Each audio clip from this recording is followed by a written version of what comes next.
പുരുഷന്മാരിൽ reproductive ഫങ്ഷനെ affect ചെയ്യുന്ന ഒരുപാട് കാര്യങ്ങളുണ്ട്. ഏറ്റവും പ്രധാനമായിട്ട് പറയാവുന്നത് സ്മോക്കിംഗ്, ആൽക്കഹോൾ പോലുള്ള അഡിക്ഷൻ ഉണ്ടാക്കുന്ന പല ദുസ്വഭാവങ്ങളും തന്നെയാണ്. ഇതേപോലെ തന്നെ എക്സസൈസിൻ്റെ കുറവ് കൊണ്ടോ മസിൽസിൻ്റെയും നെർവ്സിൻ്റെയും ഫങ്ഷനിൽ വരുന്ന ചെറിയ അപാകതകൾ മൂലം, അല്ലെങ്കിൽ ലൈഫ് സ്റ്റൈൽ ഡിസീസസോ ജീവിതശൈലി രോഗങ്ങളായിട്ടുള്ള പ്രമേഹം, ഹൈപ്പർ ടെൻഷൻ, കൊളസ്ട്രോൾ തുടങ്ങിയവ കൊണ്ടുണ്ടാകുന്ന മറ്റ് തരത്തിലുള്ള ബ്ലോക്കുകളോ, ഇനി ഇതൊന്നുമല്ല മാനസികമായിട്ടുള്ള, ന്യൂറോളജിക്കലായിട്ടുള്ള, സൈക്കോളജിക്കലായിട്ടുള്ള പല പ്രശ്നങ്ങളുമൊക്കെ ഈ ഉദ്ധാരണക്കുറവും ശീഘ്രസ്ഖലനവുമൊക്കെ ഉണ്ടാകാം. പലപ്പോഴും ആളുകൾക്ക് ഇതിനെക്കുറിച്ച് തുറന്ന് പറയാനായിട്ട് മടിയാണ്. ഡോക്ടർമാർക്കാണെങ്കിലും ഇതിനെ അഡ്രസ്സ് ചെയ്ത് സംസാരിക്കാനായിട്ട് മടിയാണ്. ആ ഒരു രീതി മാറണം. കാരണം ഇന്ന് ഈ ദാമ്പത്യ പ്രശ്നങ്ങൾ കൊണ്ട് തന്നെ ഒരുപാട് തരത്തിലുള്ള സാമൂഹികമായിട്ടുള്ള പ്രോബ്ലംസിലേക്ക് ഇത് വഴിമാറുന്നുണ്ട്. അതുകൊണ്ട് തന്നെ ഇത്തരത്തിലുള്ള സെക്ഷൽ ഡിസ്ഫങ്ഷൻ അല്ലെങ്കിൽ ഇറക്ടൈൽ പ്രോബ്ലംസോ ഇൻഫെർട്ടിലിറ്റിയോ അങ്ങനെയുള്ള പ്രശ്നങ്ങൾ തുറന്നു പറയാനായിട്ട് ആളുകൾ മുൻപോട്ട് വരണം. അതിന് വൈദ്യസഹായം ആവശ്യമെങ്കിൽ അത് എടുക്കുകയും ചെയ്യണം എന്നുള്ളതാണ് പ്രത്യേകമായിട്ട് ഊന്നി പറയേണ്ടത്. നമസ്കാരം, ഞാൻ ഡോക്ടർ ബിബിൻ ജോസ്, പഴമ medical centre, Pala, Kanjirappally and Sultan Bathery. നേരത്തെ പറഞ്ഞതുപോലെ പുരുഷന്മാരിൽ പലതരത്തിലുള്ള ന്യൂട്രീഷണൽ ഡെഫിഷ്യൻസീസും ഇത്തരത്തിലുള്ള സെക്ഷൽ ഡിസ്ഫങ്ഷന് കാരണമാകാം. അതുകൊണ്ട് തന്നെ നമുക്ക് നല്ല രീതിയിൽ തന്നെ റീപ്രൊഡക്റ്റീവ് ഫങ്ഷനെ മെച്ചപ്പെടുത്താൻ സഹായിക്കുന്ന ഒരു സാധനമാണ് എൻ്റെ കയ്യിലിരിക്കുന്നത്. ഇത് ഫിഗ് അഥവാ അത്തിപ്പഴം എന്ന് വിളിക്കുന്ന സാധനമാണ്. ഇതിൽ നല്ലപോലെ സിങ്ക് അടങ്ങിയിട്ടുണ്ട്. നമുക്ക് പുരുഷന്മാരിലെ ഏറ്റവും അധികം ഈ റീപ്രൊഡക്റ്റീവ് ഫങ്ഷനെ സഹായിക്കുന്ന ഒരു മിനറലാണ് സിങ്ക്. അതേപോലെ മഗ്നീഷ്യം, കാൽഷ്യം തുടങ്ങിയവയും വളരെ അധികം ആൻറ്റി ഓക്സിഡൻറ്റ് പ്രോപ്പർട്ടീസ് ഉള്ള ഫൈബേഴ്സ് ഇതിനകത്ത് അടങ്ങിയിട്ടുള്ളത് കൊണ്ട് ഈ അത്തിപ്പഴം നല്ലൊരു സാധനമാണ്. ഇതേപോലെ തന്നെ പോംഗ്രനേറ്റ് അല്ലെങ്കിൽ മാതള നാരങ്ങ അതുപോലുള്ള സംഗതികളും പലതരത്തിലുള്ള ബ്രൈറ്റ് റെഡ് കളറിലുള്ള ഫ്രൂട്ട്സും, അത് ക്യാരറ്റ്, ആപ്പിള്, മുന്തിരി, അത് നല്ല രീതിയിലുള്ള പല നിറത്തിലുള്ള പല ഫ്രൂട്ട്സും നമ്മൾ കഴിക്കുന്നത് വഴി നമുക്ക് ഈ റിപ്രൊഡക്റ്റീവ് ഫങ്ഷനെ തന്നെ മെച്ചപ്പെടുത്താൻ ഇതിൻ്റെ ആൻറ്റി ഓക്സിഡൻറ്റ് പ്രോപ്പർട്ടീസ് കൊണ്ട് തന്നെ സാധിക്കുന്നതാണ്. അതോടൊപ്പം ധാരാളമായിട്ട് വെള്ളം കുടിക്കുക. നമ്മൾ ഈ ഫാറ്റ് കണ്ടൻ്റുള്ള ഓയിലി ആയിട്ടുള്ള ഫുഡ് പരമാവധി കുറയ്ക്കുക. അമിതവണ്ണം ഉള്ളവർക്ക് പെനിസിൻ്റെ സൈസ് തന്നെ അല്പം കുറഞ്ഞു പോകും എന്നുള്ളത് പലർക്കും അറിയാത്ത കാര്യമാണ്. അതുപോലെ ലൈഫ് സ്റ്റൈൽ ഡിസീസസ് ആയിട്ടുള്ള പ്രമേഹം പലപ്പോഴും നമ്മുടെ ചെറിയ രക്തക്കുഴലുകളെ ദ്രവിപ്പിക്കുകയും അങ്ങോട്ടുള്ള രക്തയോട്ടം കുറയ്ക്കുകയും ചെയ്യുന്നുണ്ട്. ഇതേ കാര്യം തന്നെയാണ് സ്മോക്കിങ്ങും. നമ്മൾ സിഗരറ്റ് ഒന്ന് നീട്ടിപ്പിടിക്കുമ്പോൾ നമ്മൾ ആലോചിക്കണം, നമുക്ക് നമ്മുടെ ലിംഗത്തിന് ചുരുക്കമുണ്ടാകാനും ഉദ്ധാരണം ഇല്ലാണ്ടാകാനും ലിംഗം താന്നു പോകാനും ഈ നീട്ടിപ്പിടിക്കുന്ന സിഗരറ്റ് തന്നെ ഒരു കാരണമാകും എന്നുള്ളത്. അതേപോലെ തന്നെ ആൽക്കഹോൾ എന്ന് പറയുന്നത് നമ്മുടെ മസിൽസിനെയും നെർവ്സിനെയും ഒക്കെ കൂടുതൽ ബലഹീനം ആക്കാനായിട്ട് കാരണമാകും.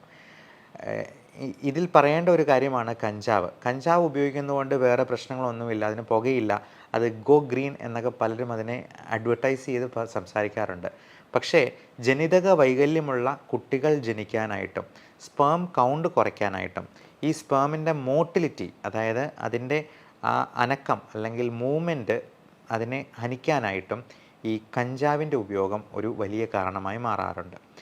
അതുകൊണ്ട് തന്നെ ഇത്തരത്തിലുള്ള അഡിക്ഷൻ അല്ലെങ്കിൽ ഇത്തരത്തിലുള്ള ദുസ്വഭാവങ്ങൾ മാറ്റിവെക്കുക, കൃത്യമായിട്ടും എക്സസൈസ് ചെയ്യുക, നല്ല ഭക്ഷണങ്ങൾ കഴിക്കുക എന്നുള്ളത് വളരെ പ്രധാനമാണ് ഒരു പുരുഷൻ്റെ റീപ്രൊഡക്റ്റീവ് ഫങ്ഷനെ സംബന്ധിച്ചിടത്തോളം. ഇതിനേക്കാളൊക്കെ ഏറ്റവും മുൻപന്തിയിൽ നിൽക്കുന്ന ഒരു പ്രധാനപ്പെട്ട കാരണമാണ് മാനസികമായിട്ടുള്ള അല്ലെങ്കിൽ പെർഫോമൻസ് ആങ്സൈറ്റി എന്ന് നമ്മൾ ഇംഗ്ലീഷിൽ വിളിക്കുന്ന ഈ ഒരു ഉത്കണ്ഠ. നമ്മൾ ഇത് ശരിയാകുമോ എന്നിങ്ങനെ പേടിച്ചുകൊണ്ട് സെക്സ് ചെയ്യാനായിട്ട് പോകുന്ന ഒരു പുരുഷന് അത് ശരിയാകാതെ പോകാനുള്ള ഒരു സാധ്യത വളരെയധികം കൂടുതലാണ്. ഒരു ഉദാഹരണം പറയുകയാണെങ്കിൽ, സെക്സ് ചെയ്യാൻ തയ്യാറായി നിൽക്കുന്ന ഒരാൾ ബെഡിൻ്റെ അടിയിൽ ഒരു പാമ്പിനെ കണ്ട് ഭയന്ന് പോയെന്നാൽ അപ്പം തന്നെ അയാളുടെ ഉദ്ധാരണം അപ്പം നഷ്ടമാകും. അതുപോലെ നമ്മുടെ മാനസികമായിട്ടുള്ള കോൺസെൻട്രേഷൻ ഇതിനകത്ത് വളരെ ഇമ്പോർട്ടൻ്റ് ആയിട്ടുള്ളൊരു ഘടകമാണ്. ഞാൻ സാധാരണ പേഷ്യൻസിൻ്റെ അടുത്ത് പറയാറുള്ളത്, ഇതിനെക്കുറിച്ച് വളരെ തുറന്ന് സംസാരിക്കാനാണ്. യാതൊരു ചമ്മലോ മടിയോ ഒന്നുമില്ലാതെ ഒരു സുഹൃത്തിനോട് എന്ന പോലെ സംസാരിക്കാൻ പറ്റുന്ന ഒരു ഡോക്ടറോട് നിങ്ങളത് വ്യക്തമായിട്ട് തുറന്ന് ഷെയർ ചെയ്യുക. അതിൻ്റെ കാര്യകാരണങ്ങൾ എന്താണ് എന്നുള്ളത് അസസ് ചെയ്ത്, ഇപ്പം വളരെ ചുരുക്കം ചില ആൾക്കാർക്ക് മാത്രമേ ഹോർമോൺ വ്യതിയാനങ്ങൾ, ടെസ്റ്റോസ്റ്ററോൺ, FSH അല്ലെങ്കിൽ follicle stimulating hormone, luteinising hormone തുടങ്ങിയ പ്രധാനപ്പെട്ട റീപ്രൊഡക്റ്റീവ് ആയിട്ടുള്ള ഹോർമോൺസിൻ്റെ ഏറ്റക്കുറച്ചിലുകൾ കാരണം ഈ സെക്ഷൽ ഡിസ്ഫങ്ഷൻ ഉണ്ടാകത്തുള്ളൂ. ബാക്കിയുള്ള ഒരു 70-80% ആൾക്കാർക്ക് ഈ പറയുന്ന പെർഫോമൻസ് ആങ്സൈറ്റിയോ അല്ലെങ്കിൽ ആ സമയത്തെ ഒരു മൂഡില്ലായ്മയോ ഒക്കെ ഇതിന് കാരണമാകാം. അപ്പോൾ നമ്മളിതിനെ ഒരു വലിയ ഒരു ഗുസ്തി പ്രകടനമോ അല്ലെങ്കിൽ ഒരു കായിക അഭ്യാസമോ ഒക്കെ ആയിട്ട് കാണേണ്ടതില്ല. അത് നമ്മൾ വെള്ളം കുടിക്കുന്ന പോലെ മൂത്രമൊഴിക്കുന്ന പോലെ ഒരു സാധാരണ സംഭവമാണ് എന്നുള്ള ഒരു മനസ്സോടുകൂടി ആ ഒരു ആറ്റിറ്റ്യൂഡോടു കൂടി അതിനെ സമീപിക്കുക. പലപ്പോഴും പുരുഷന്മാർ മനസ്സിലാക്കാത്തൊരു കാര്യം, സ്ത്രീകളെ സംതൃപ്തിപ്പെടുത്താനായിട്ട് വലിയ ഒരു കായിക ശേഷിയോ ഉദ്ധാരണമോ അല്ലെങ്കിൽ വളരെ ദൈർഘ്യമേറിയ ഒരു സെക്സ്വൽ ഇൻ്റർകോഴ്സോ ഒന്നും ആവശ്യമില്ല. അവർക്ക് ഒരുമിച്ച് സന്തോഷമായിട്ടിരിക്കുകയും കുറേ നേരം സംസാരിക്കുകയും കെട്ടിപ്പിടിച്ചിരിക്കുകയും ചുംബിക്കുകയും ഒക്കെ ചെയ്യുന്നതാണ് അവർക്ക് കൂടുതൽ ഇഷ്ടമാവുക എന്നുള്ളതാണ് നമ്മൾ പലപ്പോഴും പുരുഷന്മാർ മനസ്സിലാക്കാതെ പോകുന്നൊരു കാര്യം. അതുകൊണ്ട് ഇതിനെ ഒരു വലിയ സംഭവമായിട്ടെടുത്ത് പലപ്പോഴും ഈ ഫസ്റ്റ് നൈറ്റ് കഴിഞ്ഞിട്ട് ഇത് ശരിയാവുന്നില്ല, ഒരാഴ്ച കഴിഞ്ഞിട്ടും ശരിയാകുന്നില്ലെങ്കിൽ മാത്രമേ അതിന് ട്രീറ്റ്മെൻറ്റ് എടുക്കേണ്ടതുള്ളൂ എന്ന് നമ്മൾ ഡോക്ടർമാർ തന്നെ അങ്ങോട്ട് പറയാറുണ്ട്. പല പയ്യന്മാർക്കും അവരവരുടെ റിപ്രൊഡക്റ്റീവ് ഓർഗൻസിനെ പറ്റി ഒരു മതിപ്പില്ലായ്മ അല്ലെങ്കിൽ ഒരു കോംപ്ലക്സ് കാത്ത് സൂക്ഷിക്കുന്നവരുണ്ട്. അപ്പോൾ ഇങ്ങനെയുള്ള സംഗതികളൊന്നും വേണ്ട എന്നുള്ളത് പ്രത്യേകമായിട്ട് അവരുടെ ചില സമയത്ത് റിപ്രൊഡക്റ്റീവ് ഓർഗൻസിൻ്റെ എക്സാമിനേഷൻ കൊണ്ട് തന്നെ നമുക്കത് വളരെ വ്യക്തമായിട്ട് മനസ്സിലാകും. എന്നാൽ ഇതിനെക്കുറിച്ച് കൂടുതലായിട്ട് വൈദ്യസഹായം തേടാനോ ഒന്നും പോകാതെ പല പരസ്യങ്ങളിലും കണ്ടിട്ടുള്ള മരുന്നുകളൊക്കെ വാങ്ങിച്ച് കഴിച്ച് അവതാളത്തിലാവുന്ന ഒരുപാട് ആളുകളും ഉണ്ട്. അപ്പോൾ ഇത് ആയുർവേദമോ ഹോമിയോ ഏതായാലും കുഴപ്പമില്ല. ഡിഗ്രിയുള്ള BAMS ഡിഗ്രിയുള്ള ഒരു ആയുർവേദ ഡോക്ടറിൻ്റെ അടുത്തോ അല്ലെങ്കിൽ BHMS ഡിഗ്രിയുള്ള ഒരു ഹോമിയോ ഡോക്ടറിൻ്റെ അടുത്തോ ചികിത്സ തേടുന്നതിൽ കുഴപ്പമില്ല. നമുക്ക് 10ാം ക്ലാസ് പോലും പാസ്സാകാത്ത ഒരാളുടെ അടുത്ത് ഒരു വൈദ്യൻ്റെ അടുത്ത് ചികിത്സ തേടി പോകുന്നതിൽ കാര്യമില്ല. അതിന് MBBS കഴിഞ്ഞ അലോപ്പതി ഡോക്ടർ തന്നെ വേണമെന്ന് ഒരു നിർബന്ധവും പറയുന്നില്ല. പക്ഷേ എടുക്കുന്ന ചികിത്സ ശാസ്ത്രീയമായിരിക്കണം. നമ്മൾ പരസ്യങ്ങൾക്ക് പുറകെ പോകാതിരിക്കുക എന്നുള്ളതാണ് പ്രത്യേകമായിട്ട് പറയാനുള്ളത്. പിന്നെ അലോപ്പതിയിൽ ഇതിന് കൊടുക്കുന്ന ചികിത്സാ രീതികൾ കൂടുതലും ഇതിനുള്ള സപ്ലിമെൻറ്റ്സ് ആണ് കൊടുക്കുക. പ്രത്യേകിച്ചും L-ആർജിനിൻ, കോഎൻസൈം Q തുടങ്ങിയ സപ്ലിമെൻറ്റ്സ് ആണ് നമ്മൾ ഫെർട്ടിലിറ്റി, അതായത് കുട്ടികളുണ്ടാകാനായിട്ട്, സ്പേം പ്രൊഡക്ഷൻ കൂടാനായിട്ട്, സ്പേംസിൻ്റെ മൊട്ടിലിറ്റി അല്ലെങ്കിൽ അതിൻ്റെ മൂവ്മെൻറ്റ് കറക്റ്റാകാനായിട്ട് നമ്മൾ കൂടുതലായിട്ട് കൊടുക്കുക. ഇതുകൊണ്ട് തന്നെ നമ്മുടെ ലിംഗത്തിലേക്കുള്ള രക്തയോട്ടം കൂടുതൽ മെച്ചപ്പെടുത്താനായിട്ടും അവിടെയുള്ള ബ്ലോക്കുകൾ മാറാനായിട്ടും കൂടി സഹായിക്കും.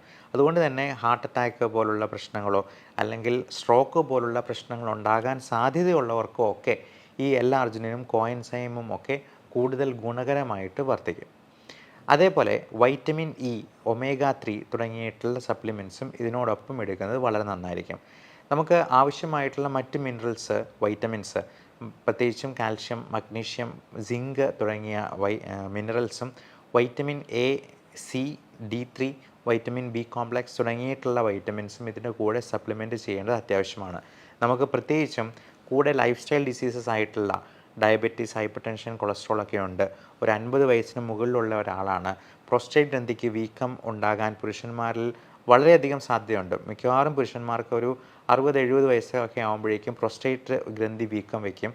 അതിൽ നിന്നുണ്ടാകുന്ന ഹോർമോൺസിൻ്റെ പ്രവർത്തനം അത്ര ശരിയാകത്തില്ല. അതിനോടൊപ്പം തന്നെ മാനസികമായിട്ടുള്ള പല സ്ട്രെസ്സും കാര്യങ്ങളുമൊക്കെ ഈ ഉദ്ധാരണക്കുറവിലേക്ക് നയിക്കാനായിട്ടുള്ള സാധ്യതയുണ്ട്.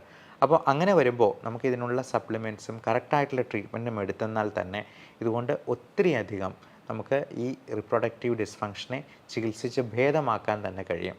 പലപ്പോഴും ഈ പെർഫോമൻസ് ആങ്സൈറ്റി ഒഴിവാക്കാനായിട്ടുള്ള മരുന്നുകൾ ചില ആൾക്കാരിൽ ആവശ്യമായിട്ട് വരും. കാരണം ഭയങ്കര വെപ്രാളവും ആകമൊത്തം ഒരു ടെൻഷൻ പിടിച്ചിട്ടുള്ള ഒരു കാര്യവും ഒക്കെ വരുമ്പോഴേക്കും ഇവരോട് സംസാരിക്കുമ്പോൾ തന്നെ ആ കോൺസെൻട്രേഷൻ ഡീവിയേറ്റ് ചെയ്ത് പോകുന്നത് നമുക്ക് തന്നെ കാണാൻ പറ്റുന്നതാണ്. നമുക്ക് കൺസൾട്ടേഷൻ്റെ സമയത്ത് ഇപ്പോൾ ഓൺലൈൻ കൺസൾട്ടേഷൻ ആണെങ്കിൽ പോലും face to face video consultation ചെയ്യുമ്പോഴേക്കും നമുക്ക് തന്നെ കാണാം അവരുടെ ഒരു കാര്യം പറഞ്ഞുകൊണ്ടിരിക്കുമ്പോൾ അവർക്കത് മുഴുവനായിട്ടും ശ്രദ്ധിച്ച് കേൾക്കാനോ അതിന് മറുപടി പറയാനോ ഉള്ള ഒരു ക്ഷമ പോലും കിട്ടാത്ത ആൾക്കാരുണ്ട്.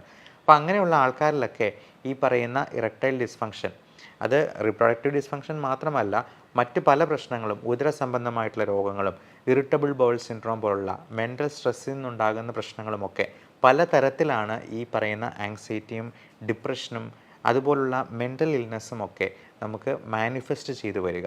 അപ്പം അങ്ങനെ വരുമ്പോൾ അതിന് ന്യൂറോ സൈക്കോളജിക്കലായിട്ടുള്ള ഒരു ട്രീറ്റ്മെൻറ്റും അതിന് വേണ്ട കൗൺസിലിങ്ങും കൂടി ആവശ്യമായിട്ട് വരും. അതിന് യാതൊരു വിമുഖതയും സ്റ്റിഗ്മയും കാണിക്കേണ്ട ആവശ്യമില്ല എന്നുള്ളതും പ്രത്യേകം ഓർമ്മിപ്പിക്കുന്നു. പിന്നെ പരസ്യങ്ങളിലൊക്കെ കാണുന്ന നമ്മൾ വളരെ എല്ലാവർക്കും കുട്ടികൾക്ക് പോലും അറിയാവുന്ന ഒന്നാണ് വയാഗ്ര. വയാഗ്ര എന്ന് പറയുന്നത് സിൽഡനാഫിൽ എന്ന് പറയുന്ന അലോപ്പതി മരുന്ന് തന്നെയാണ്. ചില ഇപ്പോൾ ഹാർട്ട് ഫെയിലിയർ പോലുള്ള കാര്യങ്ങളിൽ സിൽഡനാഫിൽ പോലുള്ള മരുന്നുകൾ ഡെയിലി കഴിക്കാനായിട്ട് ഡോക്ടർമാർ നിർദ്ദേശിക്കാറുണ്ട്. അത് ഹൃദയത്തിൻ്റെ പമ്പിങ് മെച്ചപ്പെടുത്താനായിട്ടും രക്തയോട്ടം എല്ലായിടത്തേക്കും മെച്ചപ്പെടുത്താനായിട്ടും ഇത് സഹായിക്കും. ഈ സിൽഡനാഫിൽ അല്ലെങ്കിൽ വയാഗ്ര കഴിച്ചെന്നാൽ ഒരുപാട് സൈഡ് ഇഫക്റ്റ് ഉണ്ട് എന്ന് ധരിക്കുന്നവരുണ്ട്. കൃത്യമായിട്ടുള്ള ഡോസിൽ കൃത്യമായിട്ട് ഡോക്ടർ പറഞ്ഞിരിക്കുന്ന ഡ്യൂറേഷനിൽ കഴിച്ചെന്നാൽ അതൊരു കുഴപ്പവും ഉണ്ടാക്കത്തില്ല.